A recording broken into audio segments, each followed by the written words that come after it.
स्वामी श्री रामदास जी श्री श्री घनश्याम दास जी महाराज का प्रचारक हुनुहुन्छ। उहाँलाई श्री श्री घनश्याम दास जी महाराजले विक्रम सम्वत 2074 रामनवमी का दिन पीत वस्त्र एवं आध्यात्मिक नाम रामदास जी प्रदान गरेर सनातन धर्म भक्ति मार्गको प्रचारको आज्ञा दिनुभयो।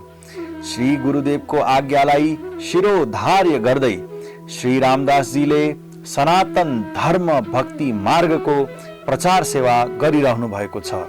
भौतिक शास्त्रमा स्नातक एवं व्यवस्थापनमा स्नातकोत्तर गर्नुभएका स्वामी श्री रामदास जीले नेपाल एवं भारतका विभिन्न स्थानहरूमा प्रवचन एवं सत्संग मार्फत सनातन धर्मको सिद्धान्तलाई जन जनमा पुर्याउने प्रयत्न गर्नुभएको छ। उहाँको सम्पर्कमा आएर श्रद्धालु जनहरूले सनातन धर्मको सिद्धान्तलाई जानेर त्यस अनुसारको साधना गरेर श्री गुरुदेवको अनुकम्पाद्वारा आध्यात्मिक सुख शान्तिको अनुभव गरेका छन्। आउनुहोस् स्वामी श्री रामदास जीको प्रवचन सुनेर लाभ प्राप्त गरौं।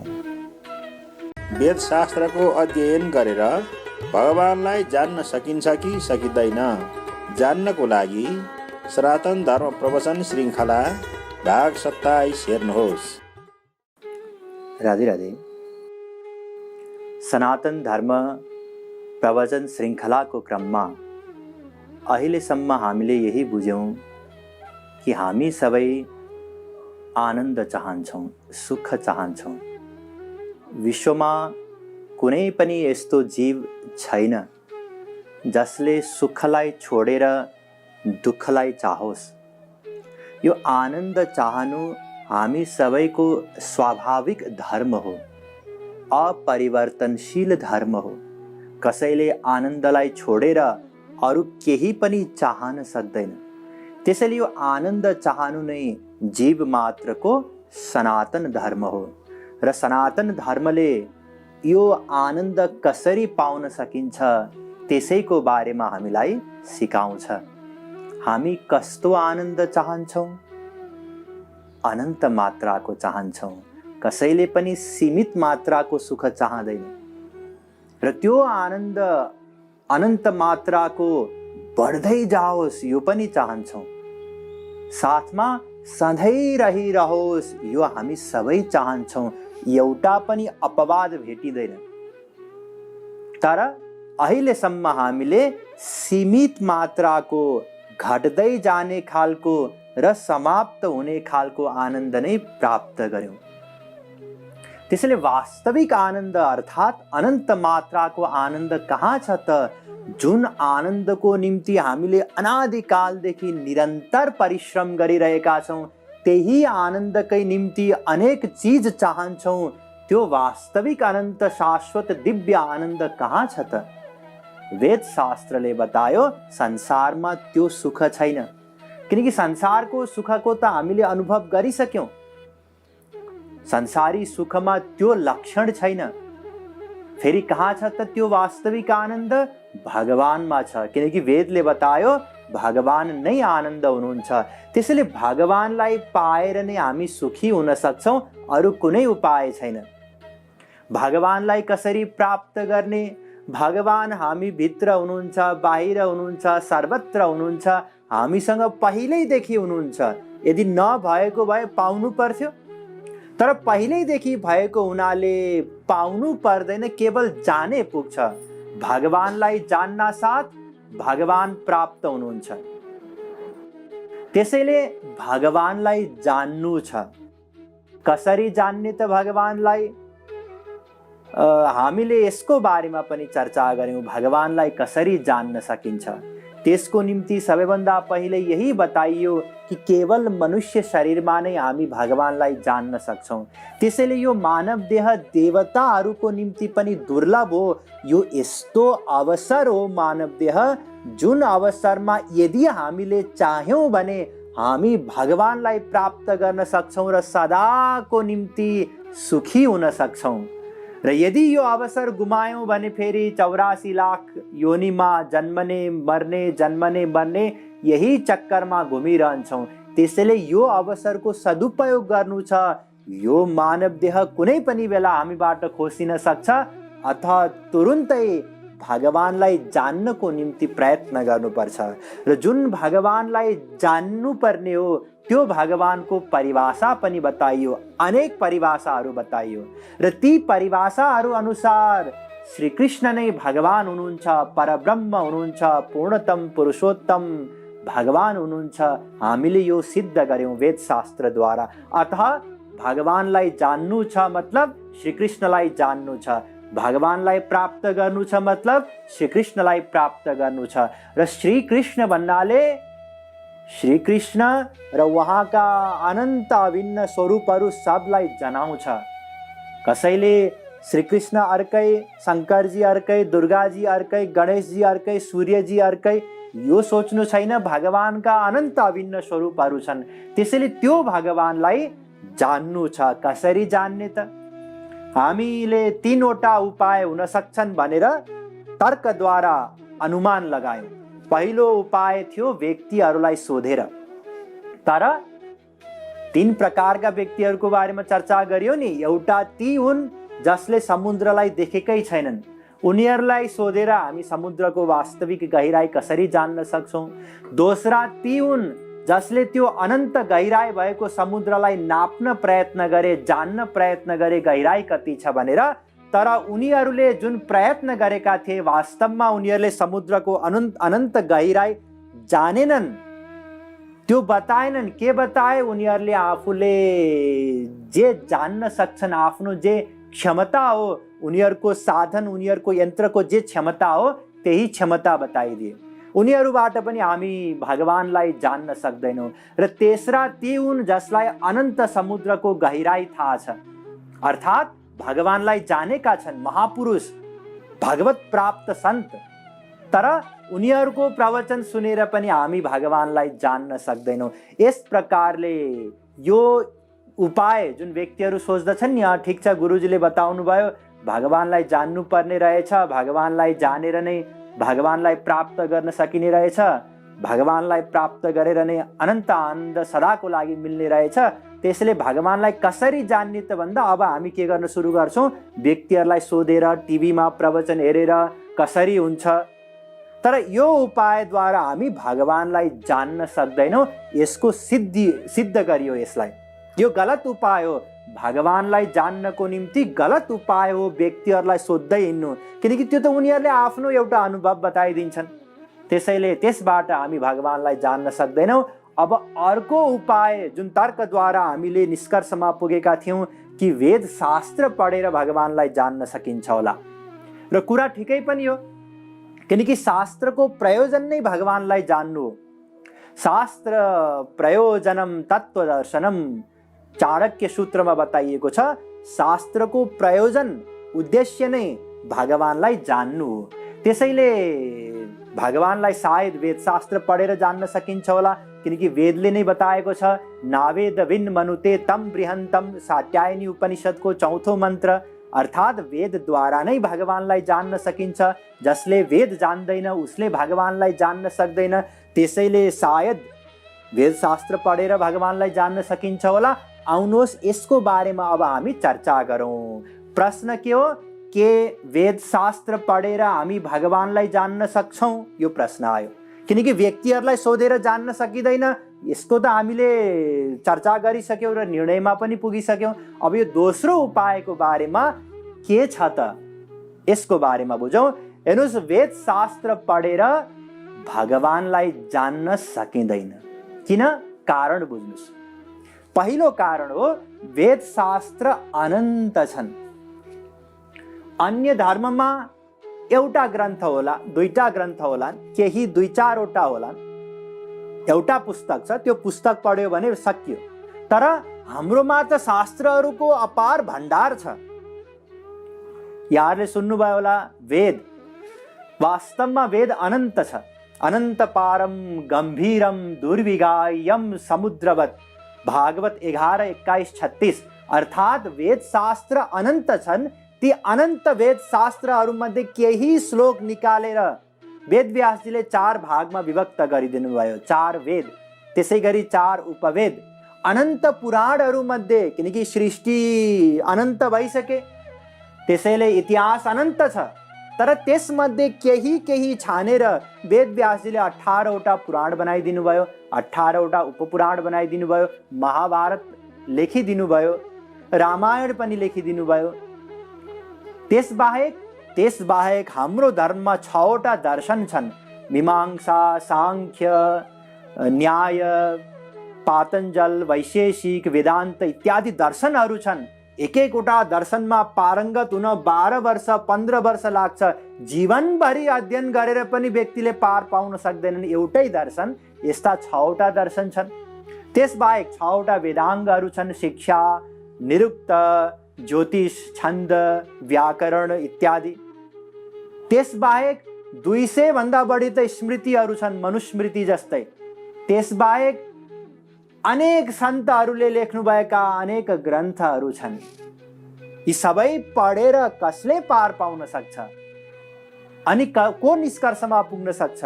उपनिषद अनन्त छन्, तीमध्ये 1180 त अहिले उपलब्ध छन्। नाम पनि याद गर्न सकिँदैन। हाम्रो वेदशास्त्रमा यति ग्रन्थहरू छन्, त्यो भित्रको पढेर कहिले पार पाउने, कहिले बुझ्ने, कहिले जान्ने? त्यसैले अनन्त भएको कारणले गर्दा वेदशास्त्र पढेर कसैले पनि जान्न सक्दैन। अब कसैले भन्न सक्ला कि मानिलिनुस् करोडौं वर्षको आयु छ कसैको, सत्ययुग इत्यादिमा करोडौं वर्षको आयु पनि हुन्थ्यो, तै पनि जान्न सकिँदैन।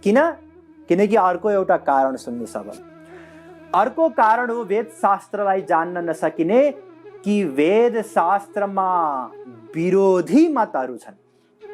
विरोधी मत भन्नाले यो दिन हो र यो रात हो, यी दुईटा विरोधी मत हुन् नि, किनकि दुवै एकैचोटि हुन सक्दैन। वेदशास्त्रमा यस्ता अनेकौं विरोधी मतहरू छन्। श्रुतिर्विभिन्ना स्मृतयो विभिन्ना नैको मुनिर्यस्य वच प्रमाणम। वेद शास्त्रहरू विभिन्न त छँदैछन्, यी विभिन्न वेदशास्त्रमा पनि विभिन्न मतहरू छन्। जस्तै सबैभन्दा सजिलो बुझ्नको लागि ग्रन्थ रामायणलाई लिनुहोस्। रामायणमा नै तुलसीदासजी महाराज भन्नुहुन्छ, भाव कुभाव अनख आलस हूँ, नाम जपत मंगल दिशि दसहूँ, जासु नाम सुमिरत इक बारा, उतरहि नर भव सिंधु अपारा। अर्थात यदि कसैले भावद्वारा, कुभावद्वारा, अल्छी गरेर भए पनि भगवानको नाम लियो भने मङ्गल नै मङ्गल हुन्छ। यति मात्रै होइन, एक पटक कसैले भगवानको नाम लियो भने पनि ऊ यो संसारी समुद्रबाट पार पाउँछ। तुलसीदासजी महाराजको वाणी हो, यो गलत हुन सक्दैन। तर कसरी सत्य हो हामी बुझ्न सक्दैनौँ। किनकि भर्खरै मैले भगवानको नाम लिए राम, अब म त मायाबाट पार पाउनु पर्ने पार पाइन, फेरि कसरी यो सत्य भयो त हामी बुझ्न सक्दैनौँ। यति मात्रै होइन, फेरि यसको विपरीत मत तुलसीदासजी महाराज दिनुहुन्छ र भन्नुहुन्छ, मिलहि न रघुपति बिनु अनुरागा, किए योग जप ज्ञान विरागा। भगवानलाई योगद्वारा जप गरेर, नाम लिएर या वैराग्य धारण गरेर कसैले पनि प्राप्त गर्न सक्दैन। पराकाष्ठाको प्रेम चाहिन्छ। अब यी दुईटै विपरीत मत भयो नि, यो कसरी सही हो, यो सही हो भने यो कसरी सही हो, यो सही हो भने यो कसरी सही हो, हामी बुझ्न सक्दैनौँ। ज्ञानीको बारेमा लिनुहोस्, अर्को एउटा प्रकरण रामायणबाटै।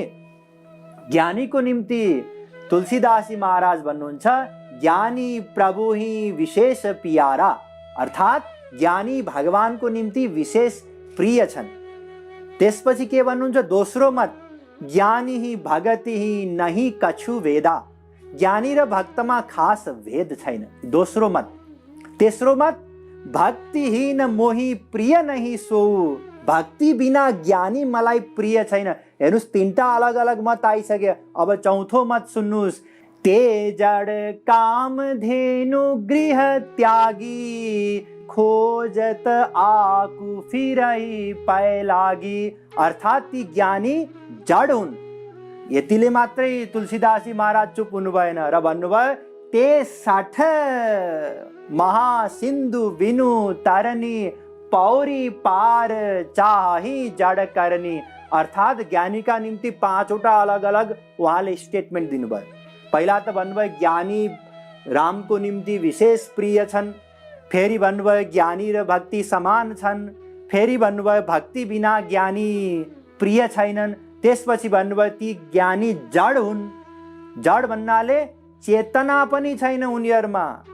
जसले घरमा भएको कामधेनु समान गाईलाई छोडेर अन्त दूध खोज्न जान्छ त्यस्तै जड हुन्। त्यति मात्रै भन्नुभएन, 60 भन्नाले मूर्ख हुन्। ज्ञानीलाई मूर्ख भन्नुभयो, जो यो समुद्र रूपी सागरलाई नौका बिना पार गर्न चाहन्छन्। यस प्रकारले ज्ञानीको निम्ति अलग अलग मत दिनुभयो। अब कुन सही हो त हामी कसरी बुझ्न सक्छौं? सक्दैनौं। त्यसैले यो विभिन्न विपरीत मत भएको हुनाले श्रुति पुराण बहु कहेउ उपाय, छुटे ना अधिक अधिक अरु जाई। यदि कसैले करोडौं वर्षको आयु लिएर वेद शास्त्र पढ्न थाल्यो भने पनि यी विपरीत मतहरूले गर्दा उसको भ्रमको निवारण हुँदैन, ऊ झन्झन उल्झिँदै जान्छ। मुनि बहु मत बहु पंथ पुराणनी, जहाँ तहाँ झगडो सो।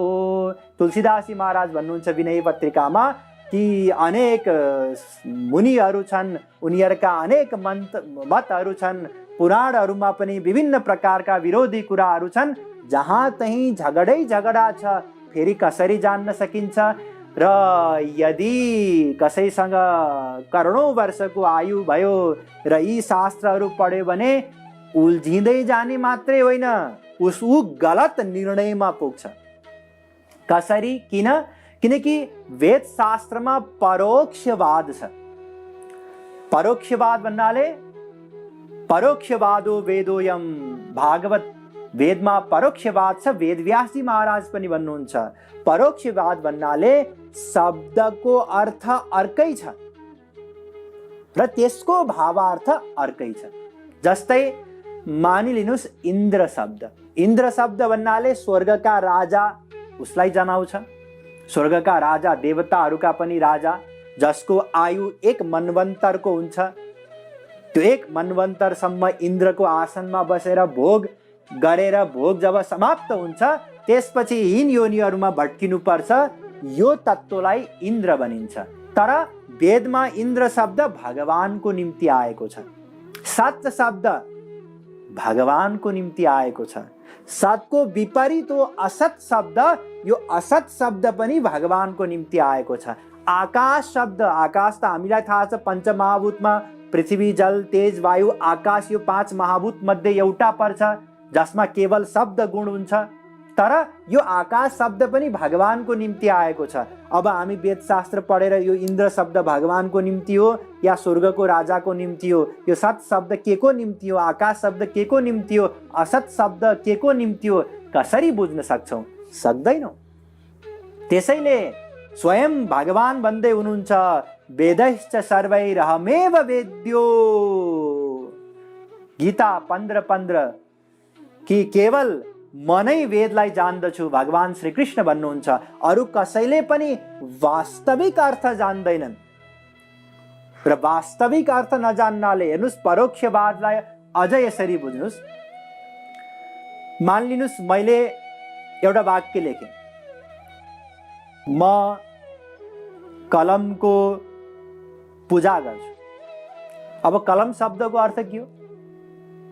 कलम शब्दको अर्थ एउटा सिसा कलम होला, एउटा डटपेन होला, एउटा मार्कर होला, अनेक प्रकारका, अनेक रङका, अनेक आकारका, विभिन्न मूल्यका अनेक प्रकारका कलम होलान्। एउटा विद्वान भन्दा विद्वान व्यक्तिले कलमको बारेमा पुरै एउटा पुस्तक नै तयार गर्यो भने पनि उसले कलमको अर्थ भगवान त लगाउन सक्दैन नि। किनकि कुनै पनि व्याकरणमा कलमको अर्थ भगवान भनेर बताइएको छैन।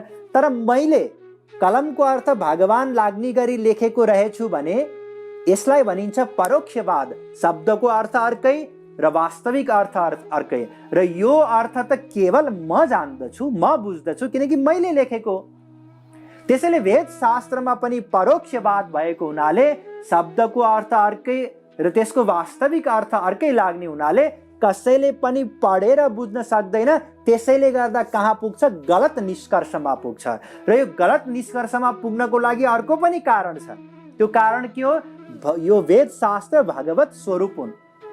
वेदो नारायण साक्षात, भागवत 6:41। स्वयं वेदव्यासजी भन्नुहुन्छ कि वेद साक्षात भगवत स्वरूप हो। वेद केवल अक्षर होइन, केवल ध्वनि होइन, चेतन भगवत स्वरूप हो वेद शास्त्रहरू।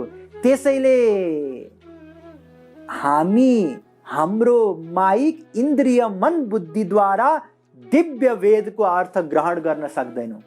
अतः के हुन्छ? हामी हाम्रो भाव अनुसार, हाम्रो जस्तो भावना छ त्यही भावना अनुसारको अर्थ निकाल्छौँ। स्वयं भगवानले भागवतमा भन्नुभएको छ, मनमाया मोहित धियः पुरुषाः पुरुषर्षभ श्रेयो वदन्ते नेकान्तम यथा कर्म यथा रुचि। भागवत 11:14-9। जसको जस्तो कर्म छ र रुचि छ उसले त्यस्तै वेद शास्त्रको अर्थ लगाउँछ। सत्वगुणी व्यक्तिले वेदलाई पढ्यो भने सत्वगुणी अर्थ निकाल्छ, रजोगुणी व्यक्तिले वेदलाई पढ्यो भने रजोगुणी अर्थ निकाल्छ, तमोगुणी व्यक्तिले वेदलाई पढ्यो भने तमोगुणी अर्थ निकाल्छ। वास्तविक अर्थ त केवल भगवान जान्नुहुन्छ श्री कृष्ण। उहाँले गीतामा बताउनु भएको छ, अघि बताएको थिए नि, वेदैश्च सर्वै रहमेव वेद्यो वेदान्तकृत वेदविद एव चाहम। गीता 15:15। वेदलाई जान्नेवाला, वेदद्वारा जान्न योग्य र वेदलाई प्रकट गर्नेवाला केवल भगवान श्री कृष्ण हुनुहुन्छ। त्यसैले उहाँ बाहेक अरू कसैले पनि वेद शास्त्र पढेर जान्न सक्दैन। त्यसैले यी विभिन्न कारणहरू हुन्। ध्यान दिनुहोस्, पहिलो कारण हामीले चर्चा गर्यौँ, वेद अनन्त छन्। दोस्रो कारण, वेदमा विपरीत विरोधी कुराहरू छन्। तेस्रो, वेद भगवत स्वरूप हो। चौथो, वेदमा परोक्षवाद छ। र अब पाँचौं सुन्नुहोस्, वेद शास्त्र पढ्नको निम्ति अधिकारित्व चाहिन्छ।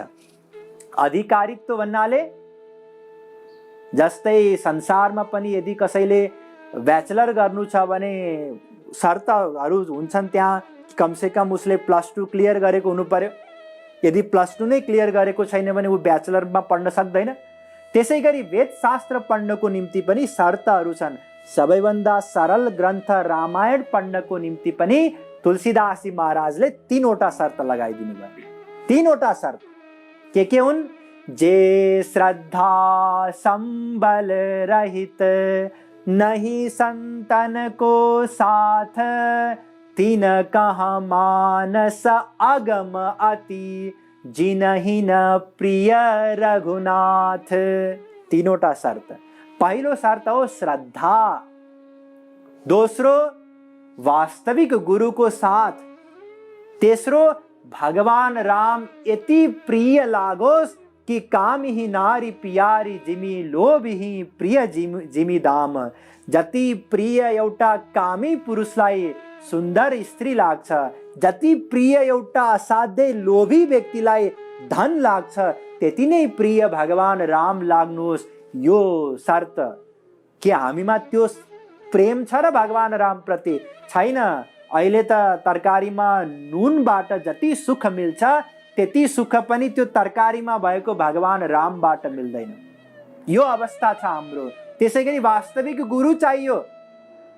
वास्तविक गुरु भन्नाले वेद शास्त्रको सम्पूर्ण ज्ञान भएको र स्वयं भगवानको दर्शन गरेको यस्तो गुरु साथमा चाहियो, ताकि पढ्ने बेलामा कुनै कन्फ्युजन भयो, जिज्ञासा भयो, शङ्का भयो भने हामी उहाँलाई गएर सोधेर त्यसको समाधान गर्न सकौँ।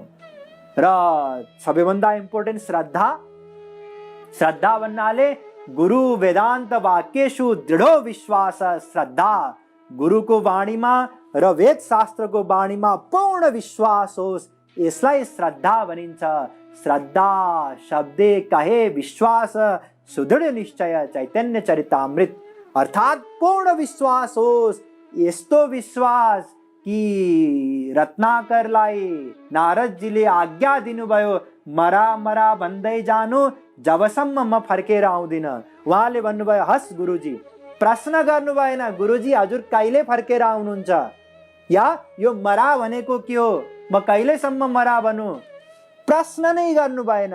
आज्ञा पालन, पूर्ण विश्वास कि उहाँले जे बताउनु भएको छ मेरो कल्याणको निम्ति बताउनु भएको छ। यस्तो विश्वास होस्, साथमा गुरु होस्, साथमा भगवान राम प्रिय लागोस्। अब हामी रामायण पढ्न सक्छौँ, बुझ्न सक्छौँ, जान्न सक्छौँ। अन्यथा चौपाई जसले पनि पाठ गरिदिन्छ। यो त रामायणको कुरा भयो। गीतामा आउनुहोस्, गीतामा अझै यो भन्दा पनि परको योग्यता चाहिन्छ। 4वटा शर्त छन् त्यहाँ। इदम ते न तपस्काय न भक्ताय कदाचन न चासु श्रुसवे वाच्यम न च माम यो व्यसूयति। गीता 18:67। 4वटा शर्त। पहिलो, तपस्वी हुनु पर्यो, रामायण पढ्नको निम्ति श्रद्धा भए पुग्थ्यो। दोस्रो, भक्त हुनु पर्यो। तेस्रो, परम श्रद्धा हुनु पर्यो गीताको प्रत्येक श्लोकहरूमा। चौथो, श्रीकृष्णलाई परब्रह्म, पूर्णतम पुरुषोत्तम ब्रह्म मान्नु पर्यो। यदि यो 4वटा शर्त कसैमा छैन भने अब उसले गीता पढेर बुझ्न सक्दैन। अन्यथा के छ र, गीता त हिजो आज सबले पढ्छन्। अर्जुनले एकपटक सुने गीता, उनले भगवानको दर्शन गरे। हामीले कतिचोटि पढ्यौँ, हामीलाई केही लाभ भएन। गीता कण्ठस्थ पार्ने अनेक बच्चाहरू छन्, 700वटा त श्लोक छ, तर कण्ठ पारेर केही पनि हुँदैन, किनकि हामी योग्य नै छैनौँ गीता पढ्नको निम्ति। अब भागवतमा आउनुहोस्, भागवतमा अझ कडा नियम छ। पिबत भागवतम रसमालयम मुहरहो रसिका भूवि भावुका। भागवत 1:1-3। अर्थात् केवल भक्त भएर पनि भएन, रसिक भक्त हुनु पर्यो, अनि बल्ल उसले भागवत सुन्न सक्छ। अन्यथा त भागवत टोलमा व्यक्तिहरूले लगाउँछन्। परीक्षित जी महाराजको 7 दिनमा भागवत सुनेर कल्याण भयो। उहाँले भगवानलाई प्राप्त गर्नुभयो, अनन्त आनन्द प्राप्त गर्नुभयो। हामीले कतिचोटि सुन्यौँ, जहाँको तहीँ छौँ, हामीमा कुनै परिवर्तन पनि आएन। भगवानलाई प्राप्त गर्नु त धेरै परको कुरा हो। त्यसैले यी कारणहरूले गर्दा ध्यान दिनुहोस्। पहिलो, वेद शास्त्र अनन्त छन्। दोस्रो, विपरीत मतहरू छन्। तेस्रो, परोक्षवाद छ। चौथो, साक्षात भगवत स्वरूप हुन्। र पाँचौं, योग्यता चाहिन्छ वेद शास्त्र पढ्नको निम्ति। अन्यथा हेर्नुहोस्, वेद शास्त्र ब्रह्माजीले बुझ्नु भएन। तेने ब्रह्म हृदय आदि कवये मुह्यन्ति यत् सूरय। भागवत 1:1-1। अर्थात् भगवानले वेद प्रकट गरिदिनु भयो ब्रह्माजीको अगाडि। ब्रह्माजीले हेर्नुभयो, हेरै हुनुभयो, केही पनि बुझ्न सक्नु भएन। जब ब्रह्माजीले बुझ्न सक्नुहुन्न, आफ्नै बलद्वारा, आफ्नै बुद्धिद्वारा वेदलाई हामी कसरी बुझ्न सक्छौँ? वेदस्य चेश्वरात्मत तत्र मुह्यन्ति सूरय। भागवत 11:3-43। देवताहरू पनि वेदलाई जान्न सक्दैनन्, हामी कसरी जान्न सक्छौँ?